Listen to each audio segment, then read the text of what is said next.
tell them suckers to move. I ain't in the mood. Got me with the crew, let me do what I do. I tell them suckers to poof. Got me in the booth, lobby in the truth. Let me do what I do. Yeah, remember when the U come through, enter the music jungle. Or back with the block, I used to rock, I used to fumble. I still rock down, drop the ball when I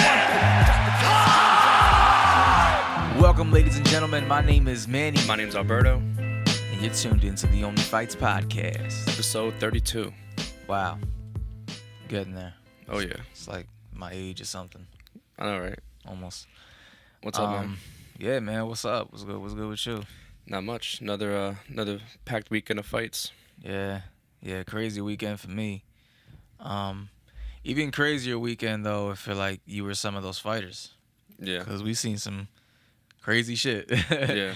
I want to go backwards though, man, because I want to save that top rank discussion for the end. Yeah. So the last thing, there's still that DAZN card, which we may or may not run through. That's today actually, but last night there was Showtime.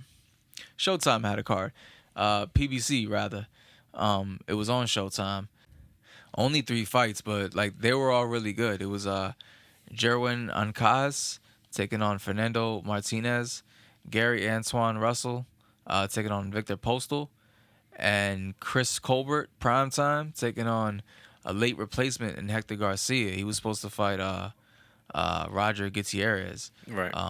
who was a champion in 130, and he had COVID, so he had to pull out, and in comes in Hector Garcia for this to be a title eliminator. So let's just start with second longest reigning male champion and Jerwin Ankaz. And man, great award, fight of the year, for real. These guys went at it, and Martinez, man, Hook City, bro. He was just trading with this guy and getting the better of him. And I think you could maybe give Ankaz a couple rounds, but yeah, man, Martinez did what he had to do. He's promoted by Marcos Maidana, who you're gonna see why that's kind of ironic. Is he making a comeback?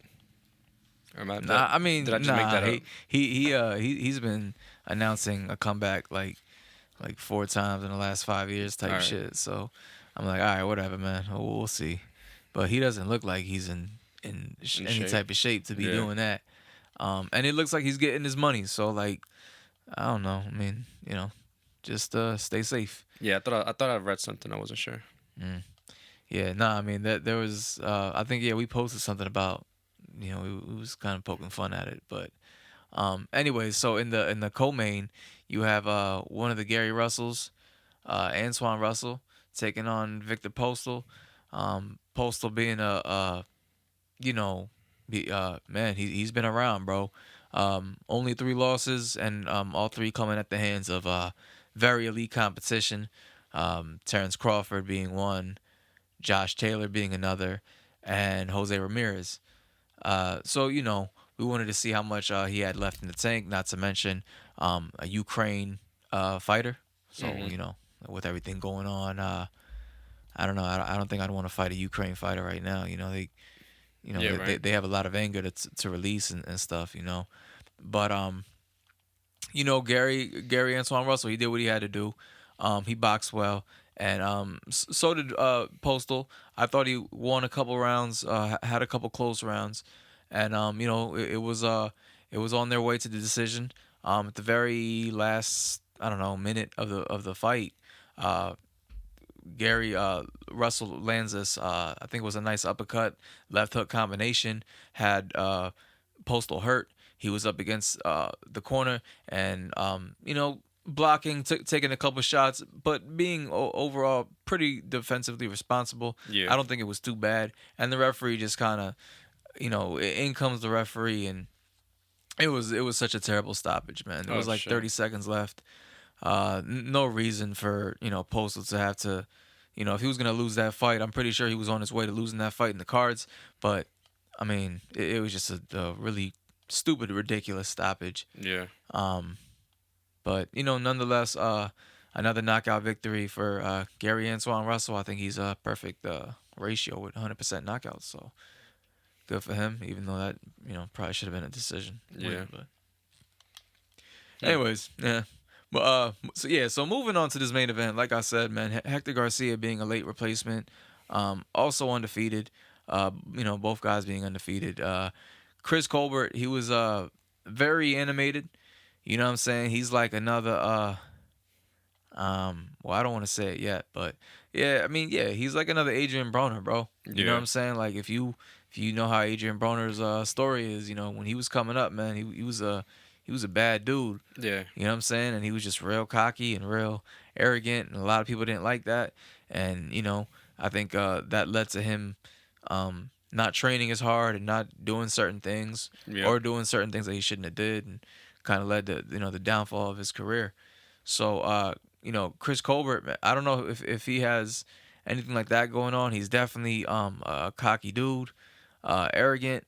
He's been backing it up, but he comes in against a late replacement in Hector Garcia, and I remember they were asking him if he studied him or watched any tape, Yeah. and he's like, nah, I'm an adapter, I can adapt in the ring and this, that, and the third, and he was talking a big game, and so the fight starts, dude, and Hector Garcia is just dominating, bro. He's just, that, it's like that Dominican style where it's just no respect, Yeah. coming in to take your head off, head hunting, and but he was having a whole lot of success. He was really landing shots on Colbert, and Colbert was, kind of looking at him like, okay, giving him those looks, and I'm watching this fight like, all right, let's see how this guy can adapt. He called himself the adapter. Right. Uh, I don't know if that meant a charger or what, but Yeah. Right. let's see if he can adapt in the ring.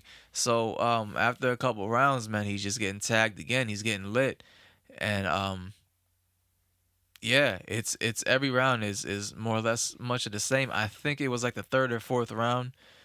He might have won that. Um, that he starts showing a bit of urgency, knowing that he needs a knockout. But he gets dropped in the seventh. Damn. Uh, First time in his career he gets dropped, and from there on he was just trying to box, and there was no urgency. There was no way he could have won on the cards.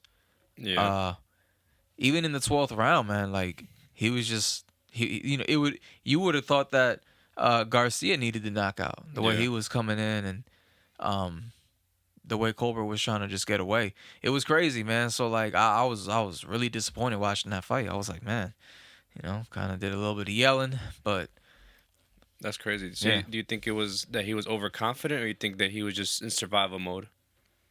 I mean both. Like overconfident, didn't know what to do Yeah. once he started getting hit. It's kind of like the whole like you have a plan until you get punched in the face. Mhm. Um, yeah, I mean Garcia, like I said, was just lunging in and coming in. I mean he wasn't being like like too irresponsible, but when you're that offensive, man, uh, can have some flaws, can have some opening ups, Yeah. or openings rather. Um, so yeah, I mean, I don't know, man. This that's why I brought up Adrian Broner, and that's why I said it's ironic that you had a Marcos Maidana fighter on the card. Yeah. That's You know crazy. what I mean? Because that's the dude who kind of ended it for him, and I don't know if we're hopefully he bounces back. Um, he's been boxing since he was a little kid. You know what I'm saying? Yeah. So we'll see. But yeah, I was just like, damn, homie. That's High crazy. school, you was the man, homie. And I think it happens a lot that like it's hard to do both things. It's hard to like, like talk the shit and like, promote the fight like that, and then, put in the work in the gym. yeah, You know what I mean? Like the way Floyd did. Like, I mean? He really mastered both. yeah, man. Yeah, well, it just goes to show, like, probably wasn't ready. You know what I mean? Yeah. He wasn't ready for this type of guy. I mean, and if he really didn't study tape, and it's kind of like, well, that's what you get, bro. Yeah. You should have knew what you was getting yourself into, But um, nonetheless, though, overall, the judges got it right. let's celebrate that Yeah. because I already know what we're going to get into in a little bit. But Word. shout out to the PBC for that dope card. Free one, right? Yeah. Yeah. Speaking of free dope cards. Oh yeah, we had the UFC fight night. Yeah. Islam Makachev versus Bobby Greene. Bobby Greene stepping in on 10 days notice. I heard that crazy. supposedly, a lot of people were saying, oh, just because he had this, nice performance a couple weeks ago, that he really deserved to get that fight. But, he's not like he was the first guy that they went to. You know what I mean? I think they said that it was Rafael dos Anjos. They offered him the fight. He turned it down, which I can understand him because he got the fight coming up, and I think it's next week actually. He's preparing for somebody like totally different style. So I can understand him not wanting to take the fight. They said they offered it to Tony Ferguson. He declined it, and I think Michael Chandler as well, and he turned it down. Wow. So yeah, so it was actually Bobby Greene kind of saving the day. You know what I mean? Stepping up and saving that card. So I didn't really appreciate people saying that he didn't deserve that. But yeah, so let's start. Let's start with a couple of the prelims that I thought were pretty good. The first one, Terrence McKinney took on Fares Ziam, French fighter, 24 years old. Both these guys are pretty young. Terrence McKinney, this is his second fight in the UFC. His first fight, he actually had like a 7-second knockout. I think they said it was the fastest one in the lightweight division. Wow. And then the French kid, Ziam, was making his UFC debut, kickboxer. He's pretty tall. He was pretty long for lightweight. This is lightweight division. But it seemed like a good matchup. I know Terrence McKinney also got a lot of hype behind him, like I said, especially with that first round knockout. I think, I'm not sure where he fought before the UFC, but I think they say he's also coming off like 5 wins before that. And I think like all finishes, mainly knockouts. So the first round, McKinney comes out right away and throws a big left hand and misses. It kind of reminded me of like when Conor fought Cowboy, and he went out right away and threw that big left hand and missed, and then they kind of like collided, and that's what fucking ended up. Conor ended up hitting him with the shoulders. With the shoulder, right? Yeah. So it was kind of like that. He threw a huge left hand, missed right away. They collided, and they kind of like awkwardly fall to the ground, and they scramble, and McKinney ends up on top in the guard, and he just goes to work. Like I didn't know that his jiu-jitsu was that good, but he went, and I guess the other kid's a kickboxer. I guess his jiu-jitsu maybe wasn't that good, but McKinney made it look easy once he got on top of him. He went from guard to half guard, side control. Ziam tried to scramble.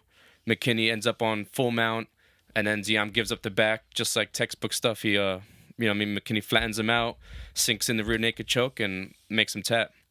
It was real nice jiu-jitsu. Like I said, looked like real textbook shit. Yeah, it says that Ziam only landed 1 punch. Yeah, like, I don't even know when it was. It must have been in the scramble or something, because, like I said, McKinney came out and they collided right away. So the kid showed he's a lot more a really well-rounded fighter, and not just a knockout artist. So McKinney gets another very impressive win in his second UFC fight. He says he wants to fight 4 times this year, and says he'll be ready in 2 months. Good shit. So the other one was Rong Zhu versus Ignacio Bahamundes. Did you catch this one? I don't think so. Rong Zhu. Apparently this is his third UFC fight, and the kid's only 21 years old. Holy shit. Chinese fighter. Bahamundes is 24 years old, from Chile. He's really tall. He's 6'3" for the lightweight division. That's pretty tall. I think they said that he's the tallest active lightweight right now. His last fight, he had like a beautiful spinning back kick TKO. I remember talking about it on here.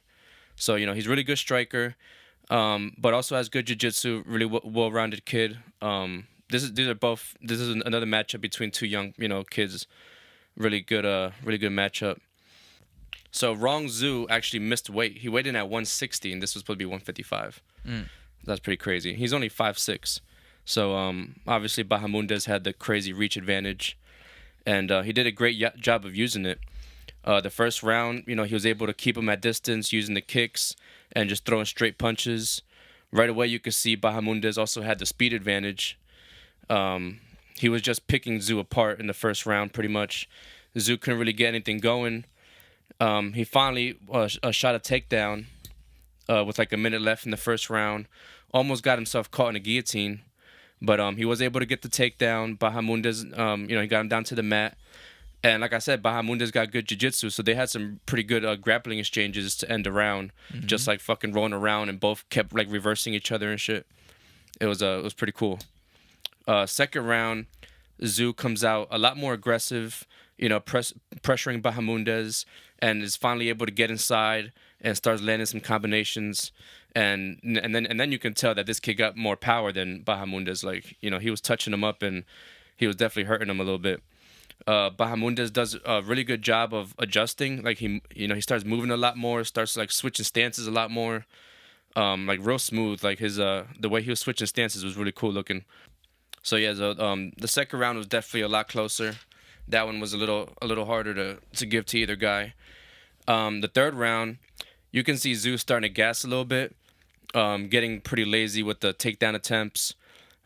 He tries a couple, and Bahamundes is able to stuff him. Bahamundes definitely looks way fresher, and he really starts turning it up with the volume. Like, he starts picking him apart pretty bad. Tszyu then goes for another takedown. Bahamundes catches him in a guillotine again.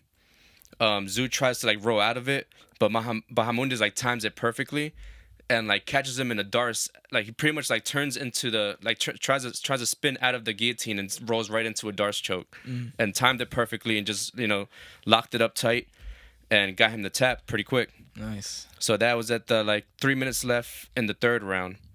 So really good performance by Bahamundes. Like I said, really showed how well-rounded he is. Like, overall great performance.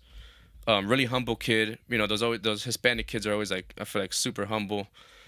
His dad was in his corner there. He had like a little moment with his dad. It was pretty cool. So excited to see that kid fight again. And then on to the main card. The first fight of the main card was a middleweight bout. We had Armen Petrosyan versus Gregory Rodriguez. Petrosyan is an Armenian fighter, and Rodriguez is Brazilian. Never seen either one of these guys fight, but it was a pretty good fight. It was pretty much all stand-up. Nothing too significant happened. All the rounds were pretty close. I would say it was pretty hard to judge. But like I said, nothing too significant where I could see that fight going either way. Petrosyan ends up getting the win by decision. Nothing too exciting. The second fight was a complete opposite. This fight was like a fucking video game Mortal Kombat fight. Again, another Armenian fighter. He actually had the same first name, Armen. Sharukian took on Joel Alvarez. Joel Alvarez is a fighter from Spain. Mainly striker. Really fun to watch. I've seen that guy fight a couple times. And the Armenian fighter, Sharukian, is mainly a wrestler. So first round, Sharukian comes out super aggressive. I think it might have been like the very first kick that Alvarez threw. Sharukian caught it and took him down right away. Nice. And right away you could see this guy's power. Like, he was really strong. So he ends up on top. He's in the guard, and he's doing some ground and pound. Nothing too crazy. Alvarez seems pretty content, staying on the back and almost like giving up the round, kind of. It looked like he was pretty content with just keeping his legs locked and just kind of surviving. Sharukian is staying pretty busy trying to land ground and pound. And then he finally lands a fucking perfect elbow, like puts all comes down with all his body weight on it, lands right between the eyes of Alvarez, and splits him literally right between the eyes. Yeah. And automatically just starts gushing blood. It was crazy. I hadn't seen a fight like that in a while, where like you can see the blood just run like gushing out of his face, running down the side of his face. Blood. It was wild. Crazy. And then the craziest thing, it happens again. He lands almost the same exact elbow, like right next to it, and then he ends up with two cuts. He has like one down here, and both between the eyes, basically. Yeah. Like right next to each other, both equally as bad, and it starts gushing blood. Alvarez is able to survive the round, and props to his corner, because somehow the corner is able to like at least stop it from bleeding for a little bit. Right. And then because I thought they would stop it between the rounds for sure. but he ends up surviving and continues the fight. And Sharukian basically takes him down right away again, and gets him in the crucifix position where he has both his arms locked and just starts raining elbows down again. Yeah. You can see the blood just gushing out. It's like pooling in his eye as he's like on his back. Oh, he can't even see where the shots are coming from. And props to him because he keeps fighting the whole time. And I think he gets out of that position, and then Sharukian ends up on top, I think, with the back, and just is punching him in the face, and then just finally stopped. It probably went a little bit longer than it should have. I think it probably should have been stopped a little earlier.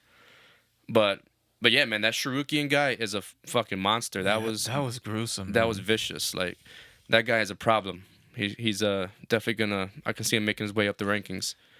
Because like I said, Joel Alvarez was a big prospect too. Like I think he was the favorite in this fight.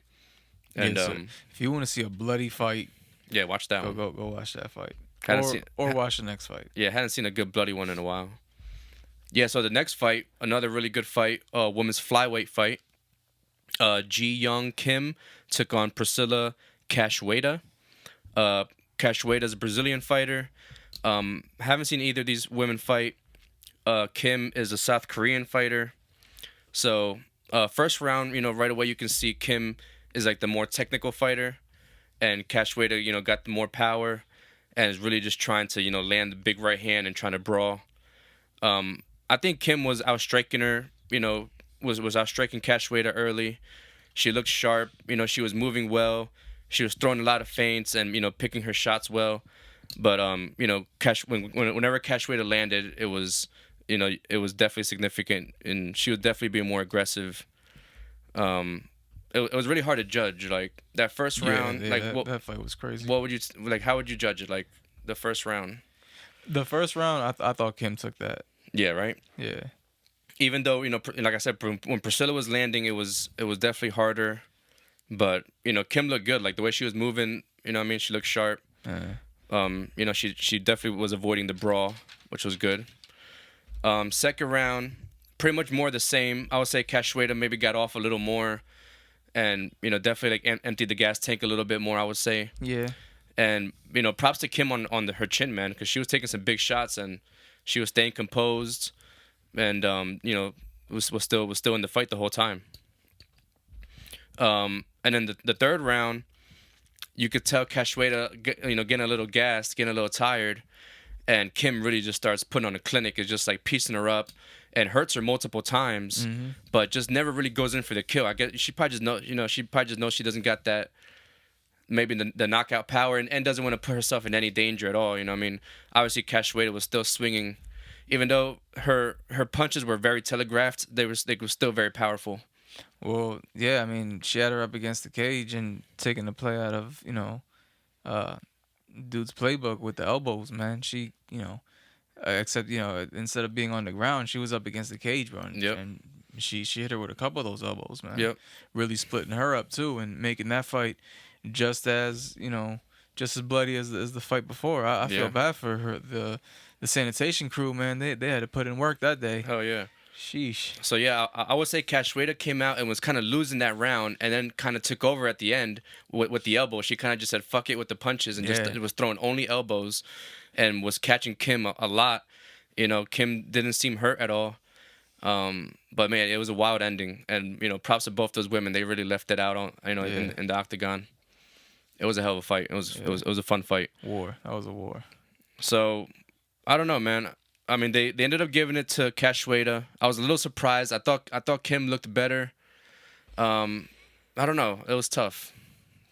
Yeah. I didn't look at the numbers. Kim definitely seemed to be the busier fighter. Yeah. But yeah. Those last two rounds, I couldn't score him for shit. Yeah, it was really hard. It was just so crazy. Especially with the back and forth. Back and forth, right. The back and forth, especially in that last round, it was crazy. But yeah, man, really entertaining fight, and props to both of them. That's one of them fights where I think both their stocks go up. Yeah. You know what I mean? Yeah, there was definitely no loser there. Yeah. And then the co-main, we had Misha Serkinov versus Wellington Turman. Serkinov is coming down from light heavyweight, I believe. He's always fought light heavyweight, so it's coming down to middleweight. He's 34 years old, UFC veteran. This guy's been around for a while, fought a lot of big names. Has made his way up the rankings, but never quite got the title shot. Wellington Turman. I've never seen this guy fight. A young kid, 25 years old, Brazilian. I noticed that he had Glover Teixeira in his corner. So right away I suspected him to be a jiu-jitsu guy, and I was pretty much right. That first round, I think Turman somehow gets the back, and he's like on his back, like backpack style, like Yeah. he's like he has his back standing for a while, I think for most of the round, and Serkinov is basically fighting off the submissions. He seemed to have a choke pretty tight. Yeah, like Serkinov was basically fighting off submissions the whole round. It was pretty close. I thought he was gonna choke him out. Usually when they get him in, I thought it was over right there. yeah, usually when they get him in that position, it's really hard to get out of. But he survives, makes it to the second round. Serkinov, I think, takes him down in the second round, and seems to be things going a little bit more his way. Seems to be trying to get off some ground and pound, and then Turman just really quickly throws his legs up, grabs the arm, and gets him in an arm bar.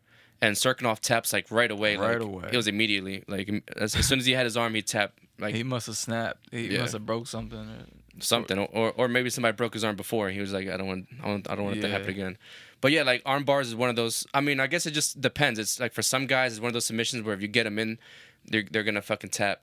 But then you got guys like fucking Tony Ferguson, where like Charles Oliveira had him in an arm bar and was yanking his fucking arm back, and Tony was just like nothing. But yeah. So a pretty good win for the young Brazilian Turman. Like I said, he had Glover Teixeira in his corner, so I'm sure this guy's a top prospect. That was middleweight division, so excited to see him fight again. And then on to the main event, Islam Makachev versus Bobby Greene. Oh yeah. Pretty much what should have happened. You know what I mean? Islam should have ended this fight really fast in the first round. He pretty much had to. And he did just that. There wasn't really much to it. I think Right. Bobby Greene might have hit him with a couple punches. They clinched up a little bit, and as soon as he got a hold of him, got him down. It's just like fucking watching the same tape over and over again when like Khabib or this guy gets these guys down. They wrap up their legs and they just get on top of them. I think he ended up in full mount and couldn't get the choke in, so it was just just doing the ground and pound from behind. Pretty much Bobby Greene gave up his back and he was hitting them from behind, and that was pretty much it. Ref stopped it. So props to Bobby Greene for stepping up, man, because this was another card that almost fell apart. Obviously, Beneil Dariush got hurt, and there was a couple other fights that were supposed to be on this card that got canceled. Right. So because of him, it was able to happen. So props to him for that. That was a tough task he had in front of him. Yeah. That kid, Islam Makachev, seems like the real deal. It just sucks if he has like the worst luck. Like every time he gets like this big opportunity, it gets taken away from him. Yeah. And so now he's gets another win. He's like on a 10-fight win streak now, which is crazy. Like anybody else, that would be like automatic title shot. Right. But because of the things that have happened, they've his last two wins have both been light replacement fights. Dan Hooker took that fight on light replacement. I forget who he was supposed to fight. Dan Hooker stepped in, took it late. And then this one, the same thing. Supposed to fight somebody else. Bobby Greene stepped in, took it late. And he did what he's supposed to do. He's getting the first round submissions, but these aren't guys that are preparing for him. Right. You know what I mean? And are, going in. Not to mention Bobby Greene is coming off of 3 weeks ago, if that? something like that, 2 weeks ago. Yeah. Can't remember.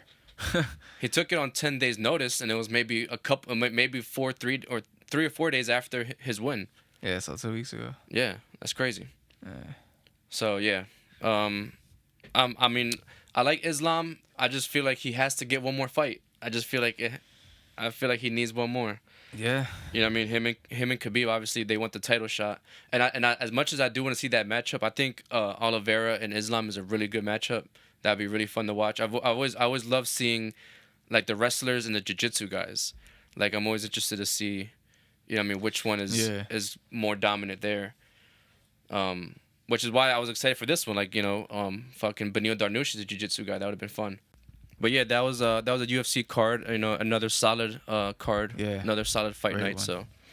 So, yeah. How nice was it to just go from card to card to card, bro. Yeah. Because you did have the top ranked card that we're gonna cover in a little bit. Yep. And then it's like as soon as that was over, I was able to catch like a lot of those fights from the UFC.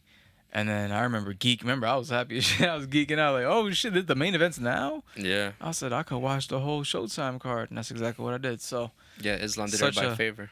such a yeah, I know. Well, even if that fight went the distance, there would have been plenty of time. Oh yeah. So it was a perfect day to watch fights all day. Which is how it should be, man. They should do that. I think it'll help everybody. Facts, man. I don't think people understand that shit, man. You try to. Like when you texted me about the top ranked fight, you know, what I mean, I went over, I caught the last couple rounds of it, and then boom, right after, like you said, right after that, the UFC was right. I think one fight into the main card, but it was perfect timing.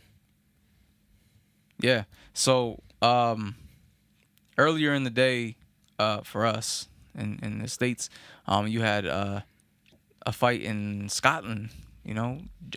Scotland's own Josh Taylor. Yep. The return. Taking on Jack Catterall. Hey man, a lot of controversy in this fight, man. This is like This was definitely the hot topic of the weekend. So real quick, man, I'll just say that Rob C. Ramirez, I think he made his pro debut in the co-main, and I think he gets like a second or third round stoppage. I don't have my notes on me, but the main topic of this is the main event here, man. Josh Taylor was a minus 1,200 favorite, coming into this fight. Nobody thought that this Jack Catterall guy had a chance, man. Right? Yeah. That's what the whole story was. There was no respect being shown to Catterall from Josh Taylor. If you saw some of those like not press conferences, but like the little face off interview, whatever, where they're sitting down, and yeah, I don't know, man. Jack Catterall looked scared. I mean, maybe it was part of his plan or what, but Yeah. Crazy fight, man. I mean, he comes in and the first thing he does is land a cracking left hook that almost seemed to stun Josh Taylor right there. Mm-hmm. Had a great opening round, great second round. Third round, Josh Taylor starts to come back. And more or less, it's still looking like the Jack Catterall show. It's still looking like maybe Josh Taylor just didn't prepare for this guy who he thought he was gonna walk through. Yeah. In the 8th round, Catterall catches Taylor with a uppercut, Mm-hmm. a left uppercut, and he goes down for the first time in his career, I think. And from there, I think he thought he had the fight won, and I did too. I think I had him winning pretty comfortably, and then again with the knockdown, the referee was getting in the way A lot. so much. He kept stopping the time, and they were fighting dirty. That a lot of holding, a lot of unnecessary roughness in the for sure. clinching.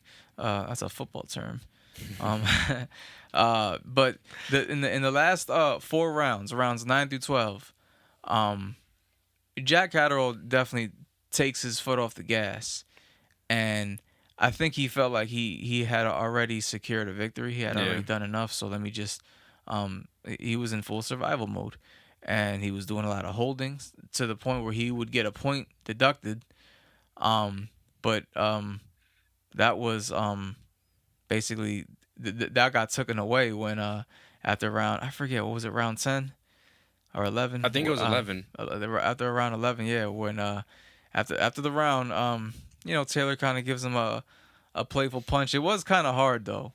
It wasn't that hard, but it was hard enough to where like the referee was like, all right, and then he took a point away, and I don't know. I think maybe he might have been trying to, do a fist bump. Sometimes they do that after rounds. They do like a little fist bump. True. He might have been doing that, and Catterall just didn't see it, and he kind of just hit him in the stomach. Yeah, I don't know, but nonetheless, a point gets deducted. So that pretty much cancels out the other one. Exactly. That's the whole point. That's my point. Yeah. Like, So you can kind of eliminate the point deductions. Okay. There was a 10-8 round for Jack Catterall in round 8. And I remember thinking that Jack won this fight, but just the lack of activity in the last 4 rounds, the last including the championship rounds, and it reminded me of a fight that a lot of people called a robbery. That I said I don't know if it was a robbery because of pretty much the same circumstances, and that's the De La Hoya and Trinidad. Yeah. A fight where a lot of people thought that De La Hoya got robbed, and if you watch the fight, you can definitely see that De La Hoya does the better work. But he takes his foot off the gas in the later rounds and starts getting caught, starts getting tagged, things like that. Harold Letterman, who was a very respectable judge, rest in peace. He did the unofficial scoring for HBO for so many years, and I think he had it a draw. So, and it was like a respectable, like again, I thought it was a good call right there, a draw. So either fighter could have won that fight. Yeah. This fight here, I thought Jack won the fight. I'll just say it like that. Yeah. When I watched it live, and but then I said to myself, I would actually be pretty surprised if the judges are gonna give it to him, because I know what I'm watching. I'm watching boxing. I know how this shit works, man. Like, you're the underdog. You go to the fighter's hometown, Yep. and that's a situation where it's not always a situation where you have to beat the champion to beat the champion, but that's a situation where you have to definitively beat the champion because of all the parameters, all the parallels that are Yeah. against you. A lot of factors. A lot of factors, and I think when you factor all that in and you look at the lack of activity in the championship rounds, that's why they're called the championship rounds. Yeah. You can fight an 8-round fight, in your first couple fights. You know what I'm saying? Like, so when you do good work for the first 8 rounds, you got to do good work for the whole 12 rounds. Yeah. Anyways, yeah. So even though I still thought Jack won the fight, I wasn't crazy about, I don't know. I didn't lose my mind like everybody else did. Yeah. It was, I just felt like it was so insane. Like, I was like, what were you guys expecting? You know what I'm saying? Like, you should have saw this exactly how I saw this. Like, I'm gonna read this tweet from Carl Froch. He said, if you go on survival mode for the last 4 rounds of a world title fight, the judges do not like it, especially when you're the challenger. Opportunity gone. Boom. Yeah. Facts, straight like that. And that's the thing, man, because at the end of the day, I'm gonna tell you what I saw, or what I didn't see. I didn't see a dominant victory. For me, the fighter. Yeah. In the weigh-ins, I saw a very clearly weight drained Josh Taylor. He even admitted it. He said that this is gonna be his last fight at 140. I saw a man who has been out of the ring for a long time, so he had some ring rust, Yeah. and coming back from COVID, which a lot of fighters come back from COVID and don't look that good. Mm-hmm. And again, weight drained. I think Jack Catterall was able to take advantage of that opportunity. Him having the opportunity of a lifetime, being having a chance of becoming undisputed. He was also undefeated, man. Yeah. He sparred with the likes of Manny Pacquiao and Canelo Alvarez, so he's got to have some experience. For sure. And then just the fact that, again, nobody gave this guy a chance. So he has a good performance. Again, I strongly feel it has a lot to do with the factors that I just said about Josh Taylor. Josh Taylor underperforming, this guy overachieving, and then we overvalue the underdog, basically. Yeah. And now we're like, oh, this is BS. Some people are saying that. I've read comments online, like people saying, like, yo, I've watched boxing for 20, 30, 40, 50 years. This is the worst one I've ever seen. Like, that's crazy, man. Yeah, people are losing their minds. I've seen much crazier. Come on, man. Pacquiao, Bradley, you know what I'm saying? That one was way worse. Yeah. Jeff Horn, that one was way worse, man. Like, I don't know, man. People are losing their mind. This to me is like Triple G Canelo, the first one. I was gonna say it kind of reminds me of John Jones and Dominic Reyes. That too. That too, Where yeah, Dominic because Reyes was pretty dominant in that fight, but then the last 2 rounds, the championship rounds, survival mode. he was kind of survival mode, and John Jones was one still pressuring him and still being active. And I think I specifically remember what Dana White said. He said, look, you can't run the last 2 rounds in a championship fight and expect to win the and belt. get the belt, yeah. You know, or take the belt. I think he said it, and take the belt. Yeah. Or, and that's the thing, man. Like, so I watched the fight with the intent of giving Josh Taylor every round that I could, just to see what the judges were, what they were on, and I ended up scoring rounds 9 through 12. I knew that Josh Taylor won those rounds, because Catterall did nothing, and I gave Josh rounds 7, 4, and 3, and that would equate to scores of 113, 114, Josh Taylor.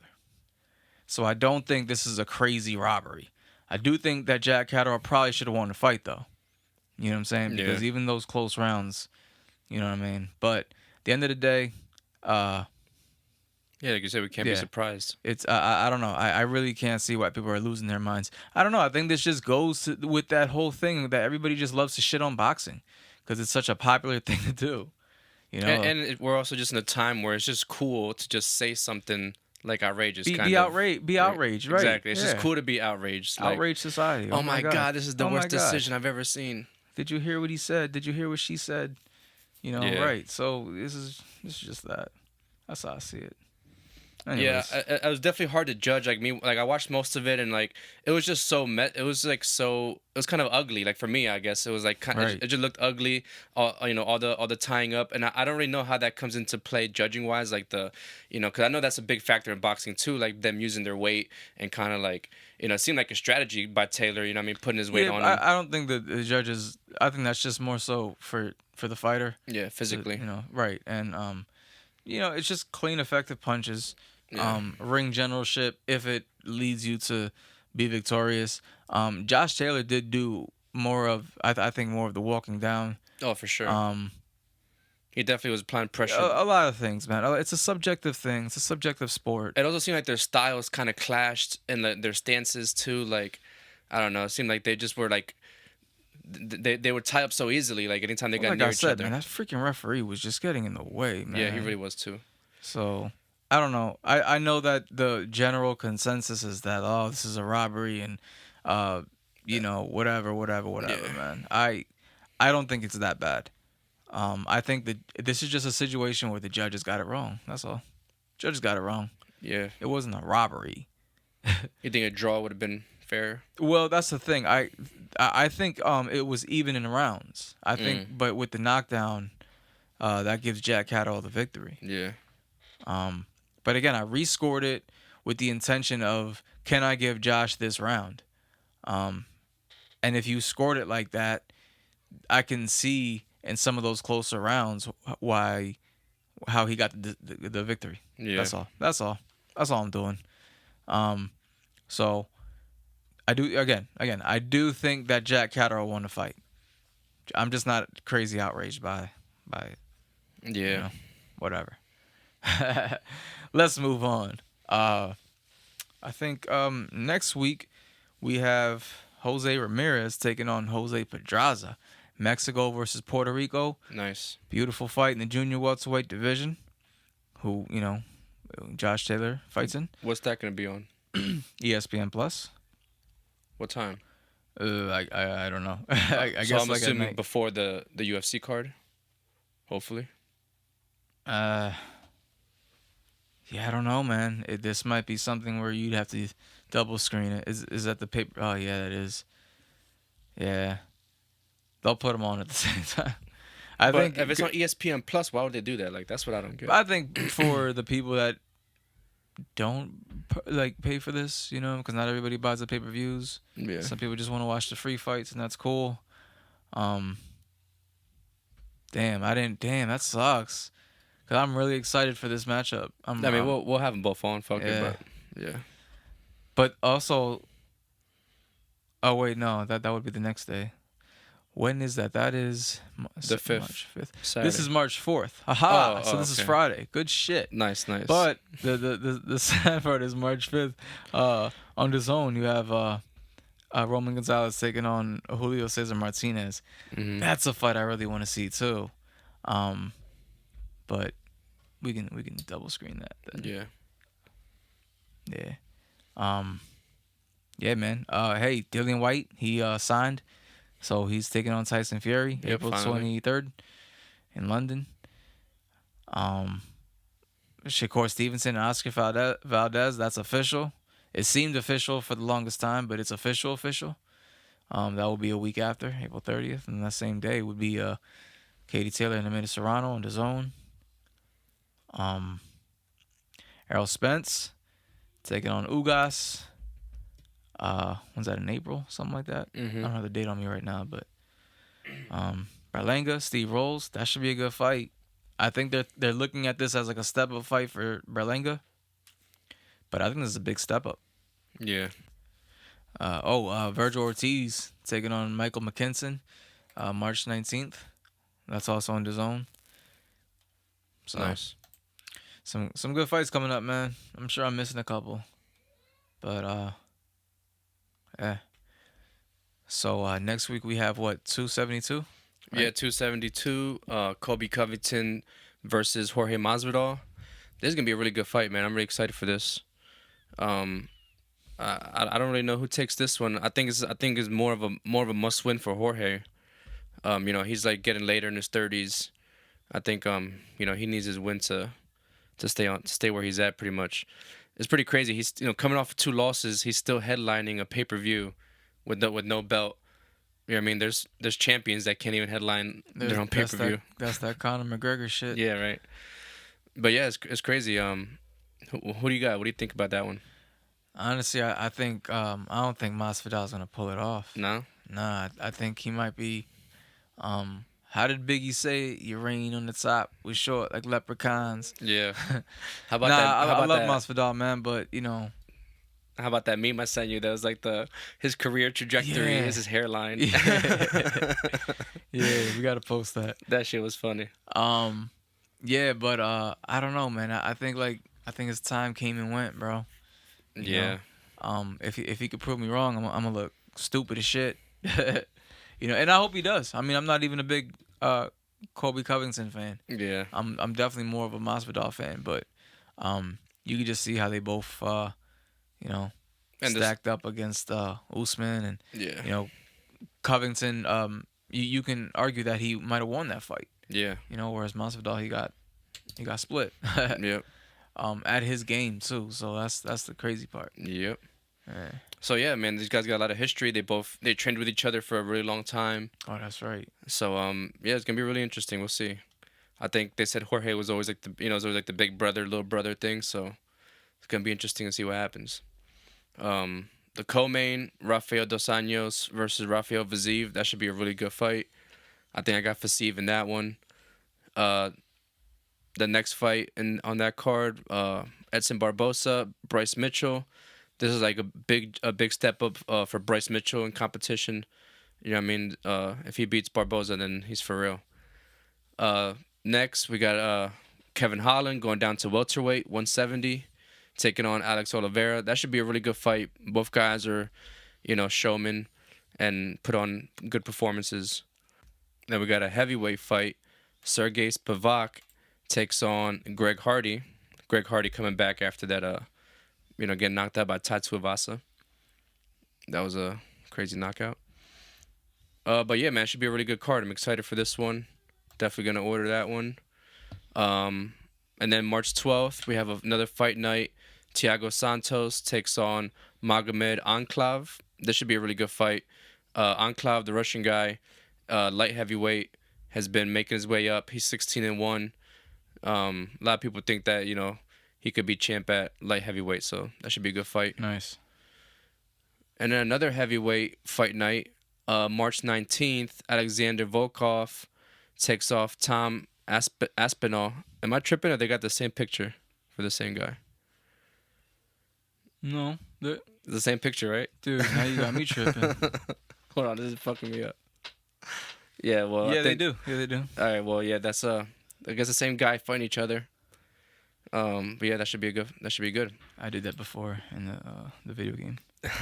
Yeah, right. That's They what it wear looks different colored trunks. like. But yeah, man, that's all I got. Word. Well, I got one more thing. I just checked out these highlights real quick of the DAZN. Yeah, so it looks like Lawrence Okoli retains his title. Nice. And that just happened now, right? Cruiserweight division. So we'll see if he wants to unify with Breedis or Makabu. You know, or maybe he wants to call out Canelo. Yeah, no, I mean that's pretty much all I got too. Then, you know. Word. So it was fun. Until next week, my name is Manny. My name's Alberto. This is the Only Fights podcast, and we out. Peace. Peace.